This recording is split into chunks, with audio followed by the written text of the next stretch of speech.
A poem for my grandfather. It's called Grandpa Remembered.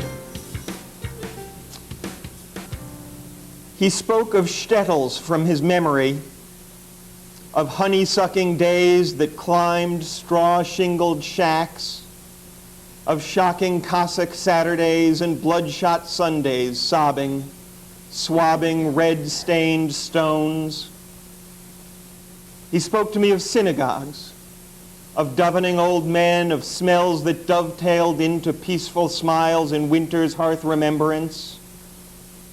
The images awakened. Stirred, they spurred him on beyond my scolded bedtime, lap-snuggled, listening.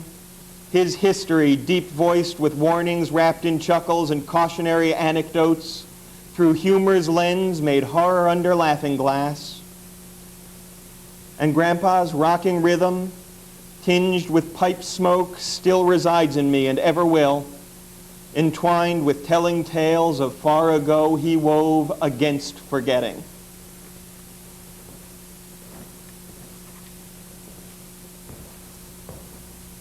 I adored my grandfather. I've mentioned that I was raised Jewish. Not entirely true. I was raised by Jews. My parents tried to raise me with a sense of history and tradition, both me and my sister. But they were lapsed Jews themselves and didn't know what they were doing. So, every year they wanted to do Hanukkah, but they never really knew what day it started. So we always wound up burning extra candles, trying to make up lost time.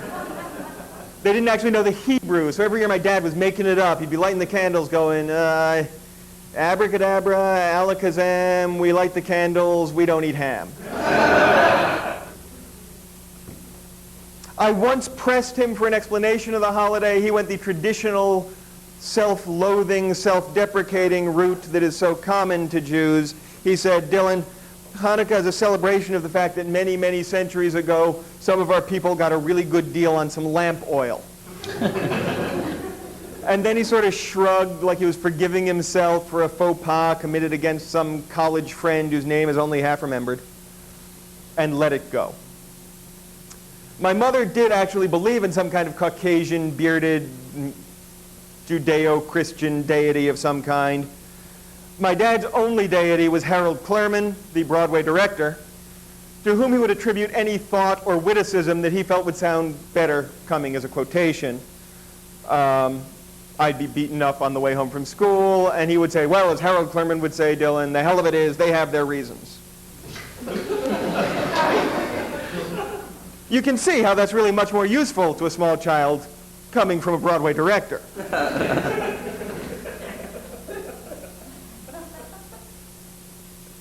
Now, when I was 14, I left home for prep school. I went to a prep school in western Massachusetts. It had originally been two separate schools, one all-male, one all-female. By the time I got there, it was two co-ed campuses separated by about 5 miles of deep, deep country road. I used to torment the teachers by calling them campi. I was clever. Oh, wait, no. I was a schmuck. Despite the fact that I was away now at school, we maintained a family tradition. Every Thanksgiving, we would go to Lakewood, New Jersey, and spend the time with my grandparents. From the time I was 13 until several years later when he died, after Thanksgiving dinner, my grandfather and I would retire to his den and smoke pot and watch football with the sound turned down and classical music on the radio. He smoked pot to relieve nausea caused by medication he was on. I smoked for a slew of other reasons. It was really good bonding time. I am, to this day, the only person I know who, on his grandfather's death, inherited $500 and a bong. My sophomore year at Northfield Mount Hermon, the prep school from which I later failed to graduate, we had Thanksgiving dinner. My grandfather and I went into his den. We began to get high. He did not turn on the football game. He asked me if I had found a card game yet. I was sort of shocked. I had no idea that my family had a history of making money playing cards. And I hadn't told anyone that I'd started playing cards. I had found a game my second week at the school. It was a poker game in the dorm where I lived, and I had been losing $2 to $4 every week. He asked me if I was winning. I lied and said, sometimes. And he said, don't bullshit me, Dylan. People either lose at poker or they know how to play. And he produced a deck of cards and handled it like a Vegas mechanic. Started dealing open hands as he taught me poker. He explained to me that poker is not a game of luck, it's a game of psychology and skill. He explained to me that it's not about who has the better cards, it's about who walks away with the money. He taught me how to tell what the other person has by the way he bets and how to hide what I have through the way I bet. And after about an hour of this, he set the cards aside and said, Dylan, would you feel comfortable wearing a yarmulke at that school of yours? I told him that I would not. I told him that it seemed to me that wearing a yarmulke on these mostly Christian campi, yes, he chuckled.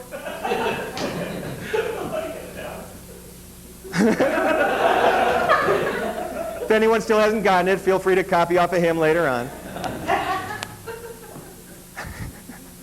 I said that yes, it would make me very uncomfortable. I'd prefer not to wear a yarmulke. It would be like wearing a Star of David pinned to my shirt.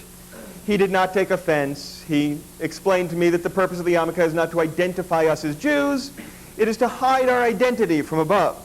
He said that according to the Jewish tradition, if your identity is completely hidden from above by the yarmulke, then God can't tell the difference between us and we will all be treated equally. I pointed out to him that some people embroider their names in the yarmulke. Again, he took no offense. He said, all right, Dylan, how would you feel about it if we just bought you some nice sort of hat that you liked and you could wear that? It was clearly important to him, so I let him take me to a hat store. In Lakewood, New Jersey, there is a store filled with hats that no human being could wear unselfconsciously.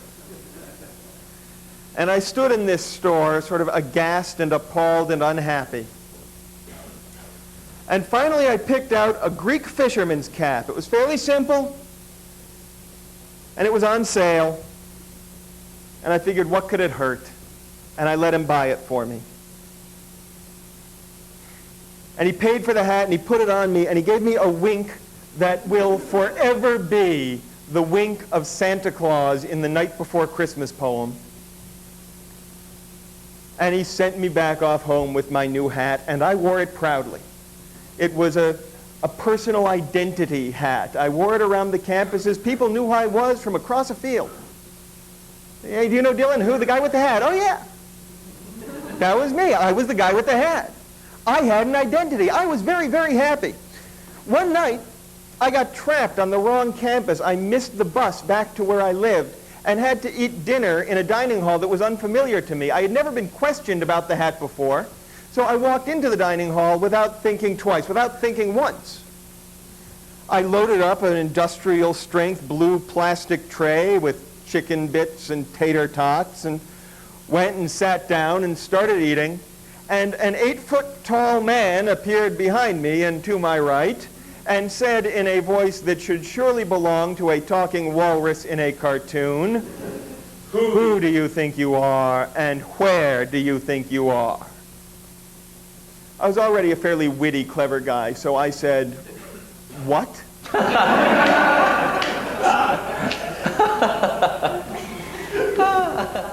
He said, "You do not say what to me. You say, 'Excuse me, sir,' or 'I beg your pardon, sir.'"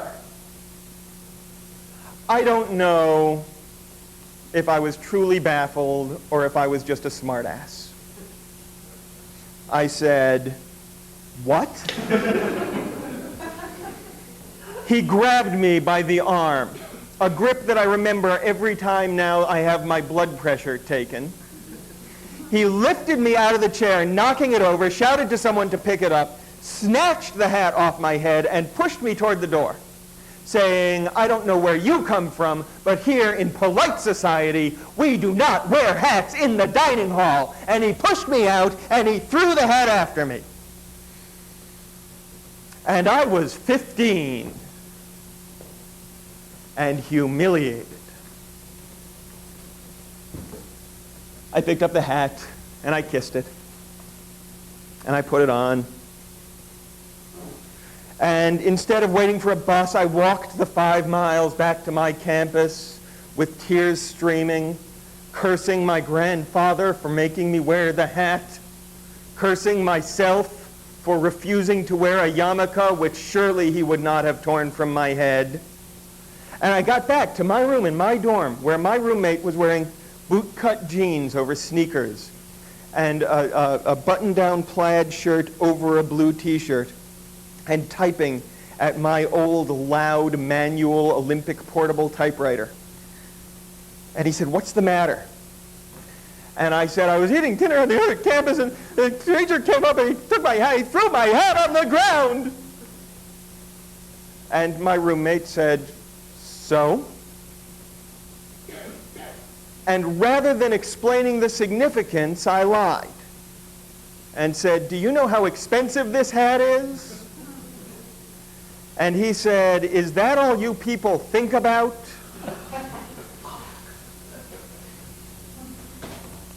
For weeks, the hat was all I could think about.